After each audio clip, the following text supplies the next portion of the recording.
When trying to figure out what to do for my next art challenge video, I did what I always do when I'm stuck for ideas. Steal.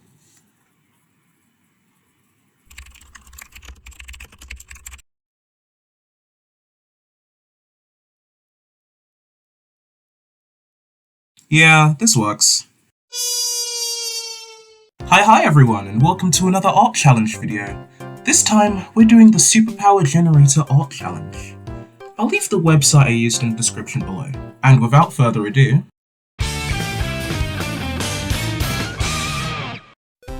So, if you didn't get the gist from that admittedly brief opening, this challenge uses an online superpower generator where basically I get two random abilities and create a character design for them. One of the main inspirations for this design came from a D&D character I plan on using at some point. So some of the main traits he has are lightning bolt hair and white streaks, which I've used in this design multiple times, like the ponytail and that one main strand over the hair.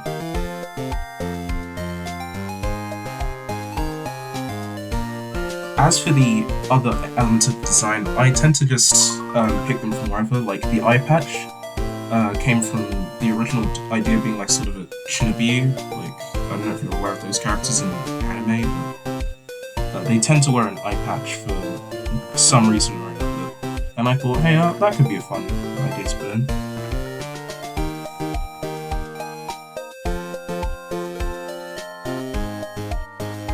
This was kind of a learning experience for me, since this one was going to require at least a decent amount of lighting knowledge, with both the lightning and the magical skulls, which I think I did an alright job with. I had to use a lot more overlays than I usually do, but I think it's come out alright. Also, you might not catch it near the end, but I did actually change this artwork after I showed it to some friends because they didn't think it really portrayed the character as female very well, which I kind of agree with. So I ended up changing the eyebrows and general face near the end. Otherwise, I'm pretty happy with how this came out.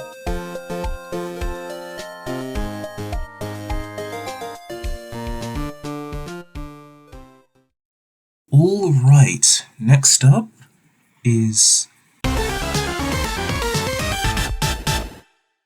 For this one, I had a pretty clear image from the start.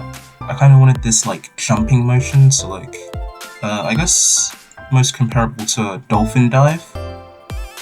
And figuring the perspective out on that was basically half the battle here. The rest of it being how I wanted to handle the hair, which, I'm gonna be honest, I just took the lazy route and used a ponytail since it still shows movement, but is also the least amount of hair I'd have to draw. And even then it was pretty difficult to do. Beyond that, the main design idea here was to be something more actually superhero themed as opposed to the other two I have. And it led to what was supposed to be a skin-tight suit. It kind of morphed into this space textured thing. I can't really describe it that much, to be honest, but I think for what I was going for, it's certainly different.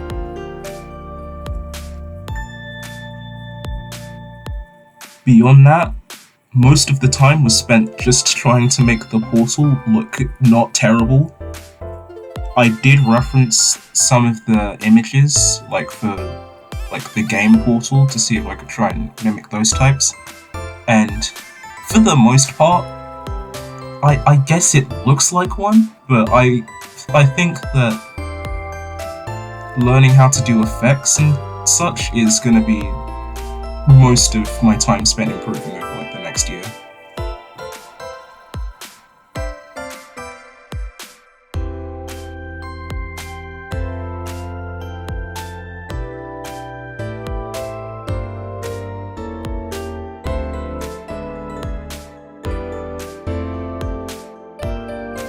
And here it is.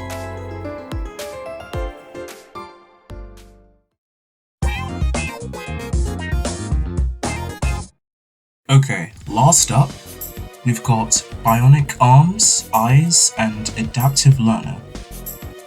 So immediately, I went for a sort of scientist type.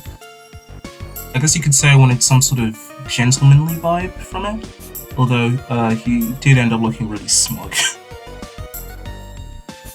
I wanted his arm and eye to be in, well, maybe not full focus, but to be very prominent in the image.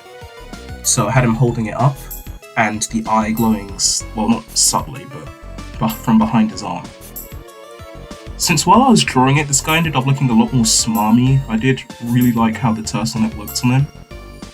And I think his hair just being all wacky really channels this vague mad scientist vibe that I ended up giving him. I don't really draw any of these characters with lore in mind, but I can totally imagine this guy having blown off his limb and left eye from some sort of experiment. But to him it probably wouldn't be a big deal, but he would bounce right back. This one came to me a lot easier than the others. I guess the main struggle is the colour scheme. I had some issues trying to pick out the colour for the shoes and trousers, but it didn't take long.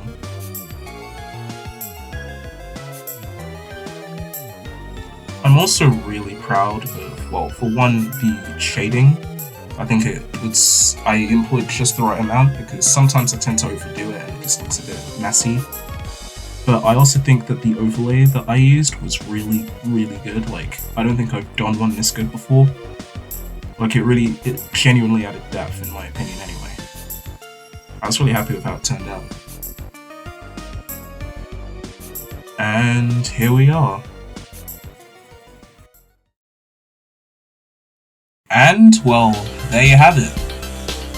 One more art challenge under the belt. I do have some plans for some more, but I think at least one of the new upcoming videos is going to be different from the last two, so I guess keep an eye out for those. And until then, do the funny YouTube things, subscribe, like, whatever. And I guess I'll see you in the next one.